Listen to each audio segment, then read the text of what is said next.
Picture this: a newborn baby lying in a cramped caravan parked on the side of a muddy road in Leicestershire, England. No hospital, no doctor.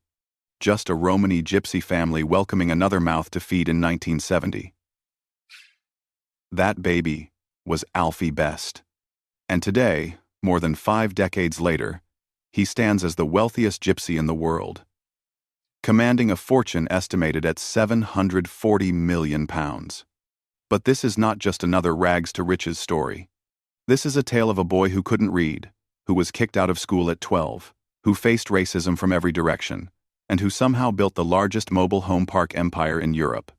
A man who now flies in a £4.5 million customized Aston Martin helicopter. A man who lives in a £6 million mansion in Surrey, surrounded by sheiks and rock legends.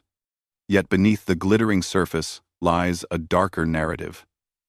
Legal battles, planning violations, accusations of fraud and exploitation, elderly residents claiming they were deceived, regulators calling his conduct dishonest and misleading, fines totaling hundreds of thousands of pounds, an empire built on controversy as much as ambition. How did a 12-year-old dropout who could barely write his own name transform into a business mogul worth £750 million? What sacrifices did he make? What lines did he cross? And most importantly, what does his story reveal about the price of success in modern Britain? This is the untold story of Alfie Best, a story of relentless determination, questionable decisions, and the brutal truth about what it really takes to climb from absolute poverty to extraordinary wealth. Stay with us, because what you're about to discover will challenge everything you thought you knew about success. The year was 1970. While most British babies were being born in clean hospital rooms with trained medical staff, Alfie Best entered the world in the back of a caravan in Lutterworth, Leicestershire. His parents were Romany gypsies, part of a community that had faced centuries of discrimination and marginalization across Europe. For the Best family, home wasn't a fixed address. It was wherever they could park their caravan without being chased away. Alfie's earliest memories were of constant movement, camping on roadside verges, being moved on by police, the suspicious stares of settled communities who viewed gypsies with contempt and fear. His father worked tirelessly, laying tarmac on driveways and doing construction jobs wherever he could find them. The work was physically brutal, the pay was minimal, and respect was non-existent. By the age of 8, young Alfie was already working alongside his father. While other children were playing football in parks or watching cartoons on television, Alfie was learning to lay asphalt, mix concrete, and negotiate prices with customers who often tried to cheat them simply because they were gypsies. His small hands became calloused. His back ached. But his father had a philosophy that would shape Alfie's entire life. Work 7 days a week. Never stop. Never complain. Never give anyone a reason to look down on you. School was a nightmare. Alfie attended a local primary school, where he was the only gypsy child. The bullying was relentless and vicious. Other children called him names, refused to sit near him, and accused him of stealing even when he'd done nothing wrong. Teachers offered little protection. Some seemed to share the prejudice, treating him as if he was destined for failure simply because of his heritage. But here's the cruel irony. When Alfie returned to his own community, he faced bullying there too. Other gypsy children mocked him for attending school at all. They called him a traitor. They said he was trying to be one of them, the settled people, the gorgers. In their world, education was viewed with deep suspicion, a tool used by the establishment to strip away gypsy identity and culture. Caught between two worlds and accepted by neither, Alfie struggled. Reading was difficult. Writing felt impossible. The letters seemed to swim on the page. Today, we might recognize this as dyslexia combined with a chaotic educational environment. But in the 1970s and 80s, Alfie was simply labeled as stupid, lazy, or unteachable. By age 12, the decision was made, or perhaps it made itself. Alfie stopped going to school entirely. He could barely read. He could hardly write. But he could work. And more importantly, he could watch, learn, and understand how money moved in the real world. At 14, Alfie made his first independent business move. Using money he'd saved from working with his father, he bought an old van, then another, then a car. He learned to spot vehicles that others had given up on, fix them up just enough to make them sellable, and flip them for a profit. It wasn't glamorous. Most nights he slept in whatever vehicle he was currently trying to sell. But it was his business, his future. The streets of London became his university. He learned negotiation by haggling in scrapyards. He learned accounting by counting cash in his pocket. He learned marketing by standing on street corners, trying to convince passers-by that his beaten-up escort was actually a reliable bargain. And slowly, vehicle by vehicle, deal by deal, he built something resembling a business. But Alfie Best was still just a teenager living in a caravan, barely literate, with no formal qualifications and a future that looked as uncertain as his past. Nobody would have bet on him. Nobody except himself. By 1990, 20-year-old Alfie Best thought he had it figured out. His vehicle trading business was generating steady income. He was no longer sleeping in vans. He had dreams of expansion, of becoming a major player in the used car market. And then it all collapsed. Bad deals, unreliable partners, customers who disappeared without paying. Within months, everything he'd built over 6 years evaporated. He was broke.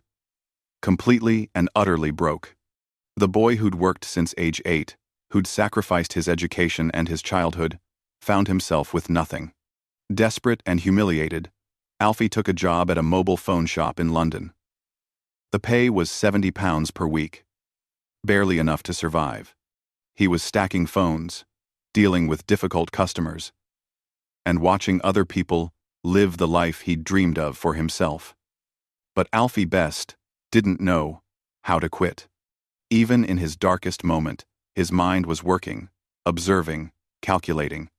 The year was 1990. Mobile phones were just beginning to enter the mainstream British market. They were expensive, clunky, and mostly used by businessmen and the wealthy. But Alfie saw something others missed. He saw the future. He saw that everyone, not just the rich, would eventually carry these devices. He saw opportunity. Using every penny he could scrape together, plus borrowed money that terrified him, Alfie opened his own mobile phone shop. Then a second. Then a third. The timing was perfect. The mid-90s mobile phone boom hit Britain like a tidal wave. Everyone wanted a Nokia, a Motorola, an Ericsson. And Alfie was there, ready to sell them. Within a few years, he went from earning £70 per week to making £70,000 per year. Then more. The money was real. The success was real. But Alfie's mind was already moving beyond mobile phones. He was thinking bigger, much bigger. What do you think about this incredible transformation so far? Can you imagine going from sleeping in vehicles and earning £70 per week to building a thriving business empire? Leave your thoughts in the comments below. One evening, Alfie was driving through the English countryside when he passed a mobile home park. Row after row of small residential units, each with families living inside, paying rent, and something clicked in his mind. He knew mobile homes. He'd lived in them his entire childhood. He understood the community, the lifestyle, the economics, and he realized something crucial. So, there was a massive shortage of affordable housing in Britain, and mobile home parks could provide a solution while generating substantial profits. In 2001, using proceeds from his phone businesses, Alfie made the biggest gamble of his life. He purchased his first mobile home park with 120 units for £1.7 million. It was terrifying. The debt was crushing. One mistake could wipe him out completely. But Alfie brought something unique to the business. He understood mobile home living from the inside. He knew what residents wanted, what they feared, and how to make them feel at home. The park succeeded. Then he bought another. And another. Alfie developed a system. Identify underperforming parks. Buy them at reasonable prices. Improve the facilities just enough to increase occupancy and rents. Then use the increased cash flow to finance the next acquisition. It was aggressive. It was risky. But it worked. By 2005, he owned 25 parks. By 2010, 40 parks. By 2015, 70 parks. By 2020, over 90 parks. The Wildecrest Parks empire had become the largest mobile home park operator in Europe. More than 16,000 people were living in Alfie Best properties. 16,000 people whose rent checks were funding his rise to extraordinary wealth. Alfie was working insane hours, up at 6 in the morning, calls and meetings until 10 at night. He didn't eat breakfast, skipped lunch, worked straight through, only stopping at night for a single meal before starting again the next morning. His father, now in his 70s, was still working 7 days per week, and Alfie refused to work any less. The Sunday Times Rich List began tracking him. 2020, £341 million. 2023, £740 million. Ranked number 232 on the list of Britain's wealthiest individuals. Alfie Best, the boy born in a roadside caravan who left school at 12, was now rubbing shoulders with tech billionaires, aristocrats, and inherited wealth dynasties. He bought a £6 million mansion in Surrey, one of England's most exclusive areas. His neighbors included a Middle Eastern sheikh and Brian May, the legendary guitarist from Queen. He purchased a customized Aston Martin helicopter worth £4.5 million, with only 15 ever manufactured. The registration? G-YP. S-E. Gypsy. He was flaunting his heritage, refusing to hide where he came from, even as he soared into Britain's elite. But as Alfie Best climbed higher and higher, shadows were gathering below. Because building an empire this fast, this aggressively, comes with consequences. And those consequences were about to explode into public view. Thank you so much for staying with us this far. Your attention means everything. And trust me, the most revealing part of Alfie Best's story is just beginning. Success on the scale that Alfie achieved doesn't come without scrutiny. And when regulators, journalists, and residents began looking closely at Wildecrest parks, they found troubling patterns. A series of controversies that suggested the Gypsy Billionaire's empire might be built on more than just hard work and business acumen. 2011. Scatterdales Park, Hertfordshire. A resident claimed that Alfie Best physically assaulted her during a dispute about park management. The case never went to trial. But Alfie accepted a police caution for assault. A caution isn't a conviction, but it's an admission that an offense occurred. Alfie's representatives would later claim the incident was minor and blown out of proportion. But for residents watching, it sent a message about who held the power. 2018. Lakeview Park. Alfie had constructed residential units on protected greenbelt land without proper planning permission. When authorities discovered the violation, they issued a demolition order. The structures had to come down. It was a costly embarrassment and a clear signal that Alfie's aggressive expansion sometimes crossed legal boundaries. 2021 brought multiple problems. At Bayworth Mobile Home Park in Oxfordshire, Alfie was fined £100,000 for violating enforcement notices.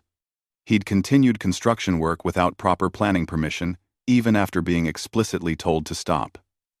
The message was clear. Rules that applied to everyone else didn't seem to apply to Alfie Best. Or at least, he didn't think they should. That same year, a 77-year-old resident fought a 3-year legal battle against Wildecrest Parks over electricity charges. She claimed she was being charged 3 times the average rate for electricity in her mobile home. 3 times. For an elderly woman on a fixed income, this wasn't just unfair. It was potentially devastating. The case dragged through courts, eating up her savings and her peace of mind. 2023.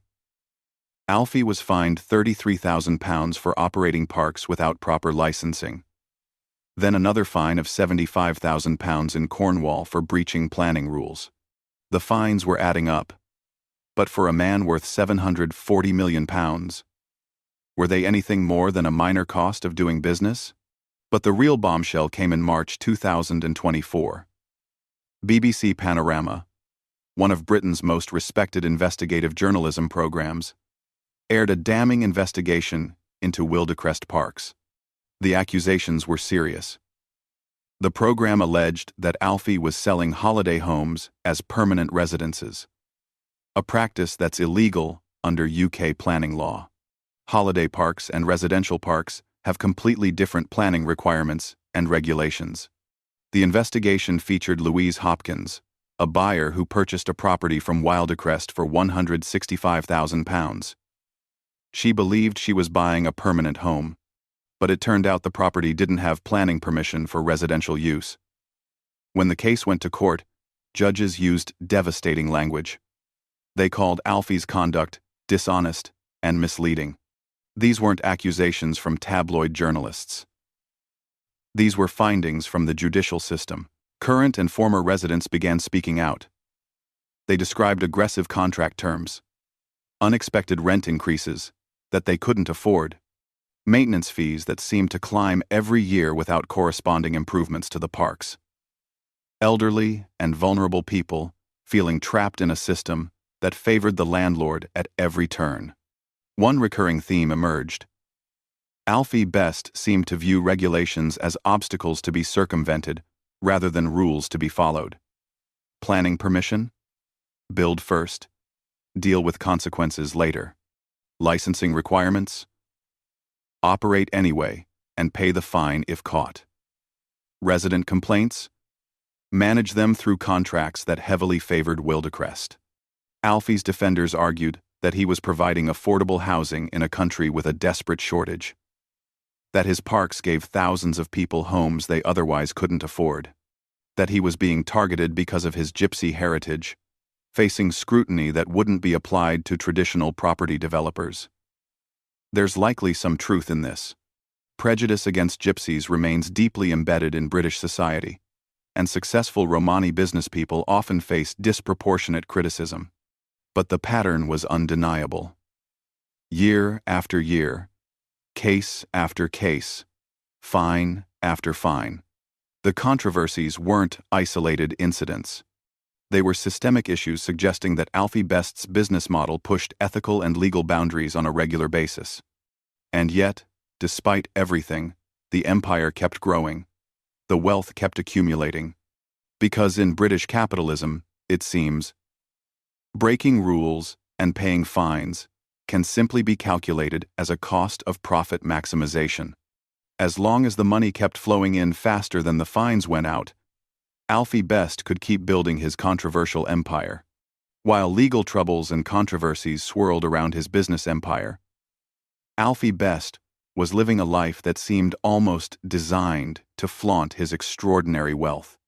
The contrast between his humble origins and his current lifestyle couldn't be more stark. His Surrey mansion sits on exclusive grounds worth £6 million. The property features everything a self-made billionaire could want. Extensive gardens, multiple reception rooms, a lifestyle that his 8-year-old self, working alongside his father laying tarmac, could never have imagined. His neighborhood reads like a who's who of Britain's elite. A Middle Eastern sheikh lives nearby. Brian May, the Queen guitarist and astrophysicist, is a neighbor. Alfie Best, the gypsy boy from a roadside caravan, was now living among rock royalty and international wealth. But the ultimate symbol of his success? The helicopter. Not just any helicopter. An Aston Martin customized rotorcraft worth £4.5 million. Only 15 were ever manufactured, making it one of the most exclusive aircraft in the world. And the registration? Golf Yankee Papa Sierra Echo. GYPSE. Gypsy. Alfie wasn't hiding his roots. He was broadcasting them at 10,000 feet. His daily routine was as extreme as his wealth. 6 in the morning, Alfie was awake and working. No leisurely breakfast. No morning coffee ritual. Straight into phone calls, emails, and business decisions. Throughout the day, he didn't stop for lunch. He worked straight through, driving his empire forward with the same relentless energy his father had shown laying driveways. Finally, around 10 at night, he would eat his first and only meal of the day. Then sleep, then start again. This wasn't the lifestyle of someone enjoying his wealth. This was the lifestyle of someone still proving something.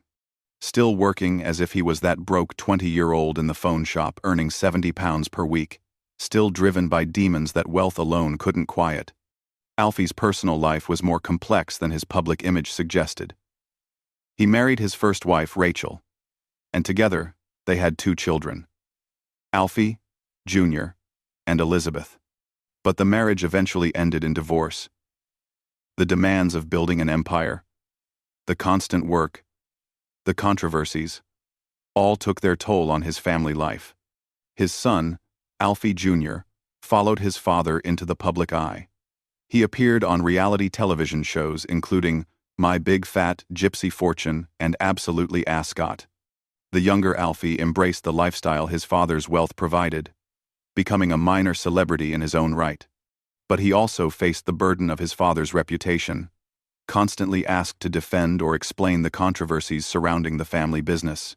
In June 2022, Alfie made an unusual investment. He purchased East Thurrock United Football Club, a small team in England's lower leagues. It seemed like a passion project, a chance to give back to the community, and perhaps earn some positive publicity. But by September 2023, just 15 months later, the club went bankrupt. It was a rare public failure for Alfie, a reminder that not every venture could be turned to gold. Alfie tried to control his narrative through media appearances. In 2021, he appeared on the ITV show Undercover Big Boss, where executives go incognito to see how their companies really operate. It was meant to show his human side, his connection to ordinary workers. Later, Amazon Prime released a documentary called Gypsy Billionaire, giving Alfie a platform to tell his own story, his own way. Throughout all of this, Alfie maintained fierce pride in his gypsy heritage. He spoke openly about the racism he faced as a child. He highlighted the discrimination that Romani people continue to experience across Europe. He positioned himself as a role model, proof that gypsies could succeed at the highest levels of British business. But critics argued that Alfie used his heritage selectively. When convenient, he was the proud gypsy, challenging stereotypes. When facing accusations of misconduct, his defenders claimed he was being targeted because of anti-gypsy prejudice. The line between legitimate pride in his roots and strategic use of his identity became increasingly blurred. Behind the mansion, the helicopter, the television appearances, and the public persona was a more complicated truth. Alfie Best had indeed achieved something extraordinary. He had overcome poverty, discrimination, and lack of education to build genuine wealth. But he'd also left a trail of controversies, legal battles, and angry residents in his wake. He worked 17-hour days not because he loved the work, but perhaps because he couldn't stop, couldn't slow down, couldn't risk falling back into the poverty that had defined his childhood. The wealth wasn't bringing peace. It was bringing pressure, scrutiny, and an unending need to prove he belonged in the world he'd fought so hard to enter. So, here we are, at the ultimate question. After everything we've learned, after examining the rise, the controversies, and the complex reality of his empire, what is the true measure of Alfie Best's success? Let's start with the numbers. The Sunday Times Rich List estimated his wealth at £740 million in 2023. That placed him at number 232 on Britain's wealth rankings. It's an extraordinary figure. Life-changing wealth. Generational wealth. The kind of money that most people can't even properly conceptualize. But here's where it gets interesting. Alfie calls himself the Gypsy Billionaire. It's his brand, his identity, his claim to historic significance as potentially the first Romani billionaire in the world. But Forbes, the gold standard for wealth tracking, doesn't list him as a billionaire at all. The Sunday Times estimate, while impressive, falls £260 million short of true billionaire status. So, is it marketing? Is Alfie rounding up, claiming a title he hasn't quite earned to cement his legacy? Or is there wealth hidden in private holdings, international investments, and property valuations that public lists don't capture? The truth is, we don't know. And that ambiguity itself tells us something about how wealth operates at this level. Perception can be as valuable as reality. What we do know is the scope of his empire. Wildecrest Parks owns and operates 119 mobile home parks as of December 2024. More than 16,000 residents live in those parks. 16,000 individuals and families whose housing, whose daily lives, whose financial stability is directly tied to decisions made by Alfie Best and his management team. The financial performance is impressive. In 2022, Wildecrest Parks reported profits of £32 million, up from £29 million the previous year. That's not revenue. That's profit. The actual money left over after all expenses. And the trajectory continues upward. Alfie isn't satisfied with dominating the UK market. He's expanded to the United States, taking 50% stakes in 15 mobile home park locations, valued collectively at £700 million. He's launched Varoom, a motorhome rental business. He owns Kyoto Clearance, Wild Events, golf clubs, hotels, and restaurants. The empire extends far beyond those original mobile home parks. His stated ambition? To become the world's first Romani billionaire by 2025. As we stand here at the end of 2024, that goal is within reach. A few more profitable years, a few more park acquisitions, favorable property valuations, and he'll cross that symbolic threshold. But what does it all mean? What has this relentless pursuit of wealth actually achieved? On one hand, Alfie Best has provided housing for 16,000 people. In a Britain facing a severe, affordable housing crisis, that's not nothing. Many of his residents are elderly, on fixed incomes, unable to afford traditional housing. Without parks like those Wildecrest operates, where would they live? Alfie's defenders argue that he's solving a real social problem while building legitimate wealth. He's also proven something profound about class, prejudice, and possibility in modern Britain. A Romani gypsy, a community that has faced centuries of discrimination, marginalized, stereotyped, and excluded, reached the absolute heights of British capitalism. He's shown gypsy children that success is possible, that their heritage isn't a ceiling but a foundation they can build on. But on the other hand, the controversies can't be ignored. The fines, the court cases, the residents who claim they were misled, overcharged, exploited, the systematic pattern of prioritizing profit over regulatory compliance. The elderly woman fighting for 3 years over electricity bills. The buyer who discovered her £165,000 home didn't have proper planning permission. These aren't abstract policy debates. These are real people, often vulnerable people, who feel harmed by Alfie's business practices. And when you're worth £740 million, and your residents are elderly people on pensions, the power dynamic isn't just unequal. It's overwhelming. Perhaps the most revealing aspect of Alfie's story is what it tells us about modern capitalism itself. In a system that values growth above all else, that measures success purely in financial terms, Alfie Best is extraordinarily successful. He identified underserved markets. He executed aggressive expansion strategies. He maximized profits. He built an empire. But if we measure success differently, if we include ethical considerations, regulatory compliance, treatment of vulnerable customers, and social responsibility, the picture becomes much more complicated. Alfie operates in the gray zones where legality and morality don't quite align. Where following the spirit of the law matters less than finding loopholes in the letter of it. Where fines are just another business expense to be calculated and absorbed. The question facing Britain, and really facing all of us, is this: what kind of success do we value? What kind of wealth creation do we celebrate? Is Alfie Best a hero who overcame impossible odds, or a cautionary tale about unchecked capitalism? Is he proof that anyone can succeed with enough determination, or evidence that our system allows those with resources to exploit those without? There's no simple answer. And maybe that's the point. Alfie Best is complicated, because success itself is complicated.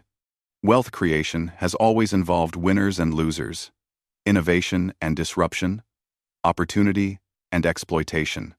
What makes Alfie's story so compelling is that he embodies all of these contradictions simultaneously.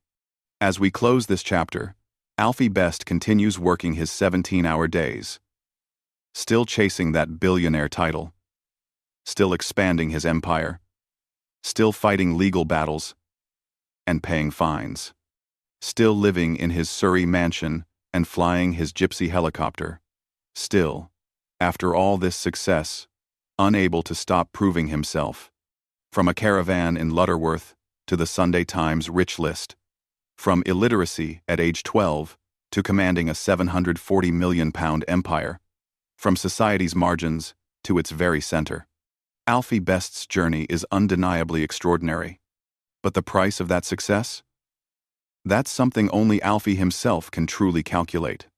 And perhaps, late at night, in his £6 million mansion, after his single meal of the day, as he prepares to start again at 6 the next morning, he wonders if the price was worth paying. If the empire was worth the controversies. If the wealth compensated for everything sacrificed along the way. That's a question each of us must answer for ourselves. The story of Alfie Best is one that will be debated for years to come.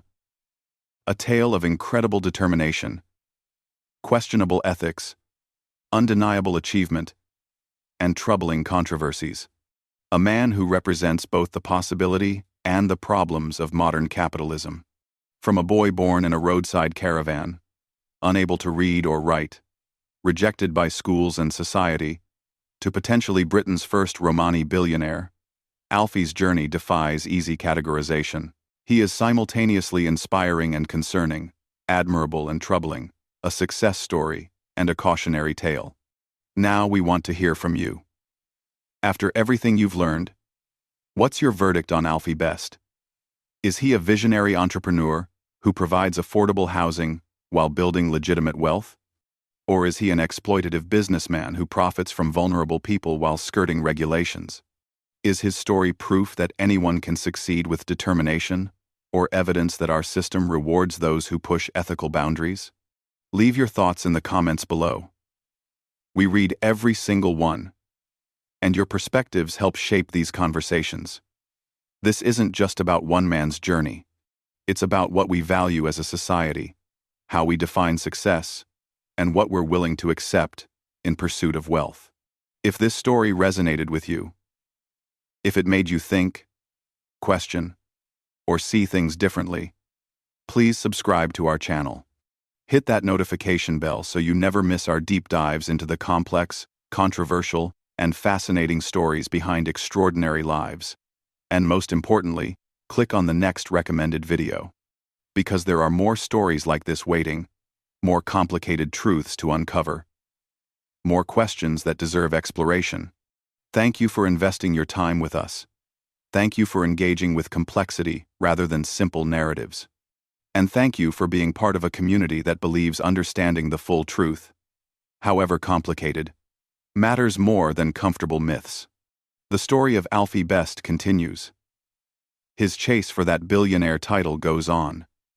And somewhere, another child born into poverty is watching, wondering if they too can defy the odds. Whether they should follow Alfie's path or choose a different one entirely, that's the question his legacy leaves behind.